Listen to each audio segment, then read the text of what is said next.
I've talked to many C-suite executives. They said the basic point was the product, to your point, you have to have a good product. It has to check all the boxes. But what they really want to know is how do you show up after I sign on the contract? What that experience is like, and that I trust that you're going to be there and support me. That's huge, absolutely huge. I want to ask one last question of each of you, and it's the most important question yet. So we've talked about so much. In the overall here, this conversation is about adding color commentary to how do we overcome the biggest challenges we face as B2B C-suite executives. So here's my question.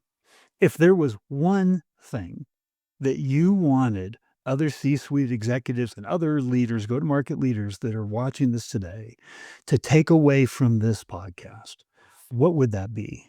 For me, it's this idea that you build or degrade your trust at every single touch point for the customer. So it's not building your brand, building trust isn't a marketing thing. It's not a sales and marketing thing. It's not even a customer facing thing.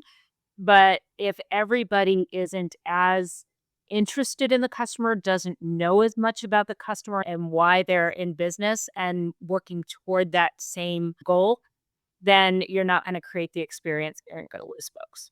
And I will just add on to that is if you don't have that trust intact with your customers, they're not going to recommend you. They're not going to be advocates and they're not going to be champions.